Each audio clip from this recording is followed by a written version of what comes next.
It really is. And I mean, it says that every tribe, every nation, every tongue will bow their knee to Jesus. Yeah. And that's what we're seeking after, is that every tribe, every tongue, every language, every nation. And I think one thing that, especially in America, since I grew up in Minnesota, you'll all hear a little bit of our backgrounds as we go, but I grew up in Minnesota. In the States, I didn't go to another nation until I was 20, 21. Yeah. And I went to Nepal, which is like the complete opposite of America. But it's easy whenever you read that verse about every tribe, every nation, every tongue. You kind of just imagine that everyone's going to be speaking English, and it's going to be just like the exact church that I grew up in. It's going to be exactly kind of how I've experienced Jesus. That's what heaven's going to look like. But what you learn as you go cross-culturally, married a Filipino, been in Nepal and the Philippines, been in other places, is you realize like, oh, worship looks different in these other languages and these other cultures, and how they have relationship with each other looks different.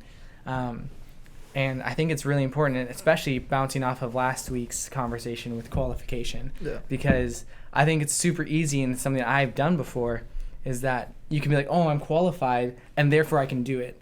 But I like this example. I played soccer growing up, and I always thought I could be the best. And people could tell me like, hey, you're the best soccer player. But that doesn't mean I could go to a worldwide stage and be the best soccer player. There's all this training that we would have to do. There's all this different stuff that we would have to do to prepare for that.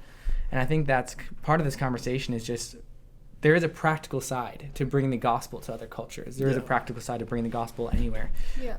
So, kind of back to that original question. Whenever we say bring the gospel of the kingdom, now that we kind of have an establishment of what the kingdom is, what does that look like? What do we mean whenever we say bring the gospel of the kingdom to another culture? I love that you brought up the Nepal example, because God is not just a God of one certain race. He's a multicultural God. Yeah. In Nepal, similar story. I was there too. My first time ever going abroad for missions. We had Canadian. I'm a Canadian from Vancouver, Canada, but I am Filipino. Yeah. So that in itself got some cross culture stuff going on. We'll talk about that later. True. But Nepal, like, we had a Bible translated in Nepalese. And then we gave it to one of the locals, and he read it, and he was just kind of like shook. Like, well, I don't have to learn it into an English Bible. God speaks in my language. Wow. And his eyes were just open, and he was just kind of like in awe. Like, there's a God who's multicultural that speaks to him. And I think we serve a multi-ethnic, multicultural God. Yeah. That's so good.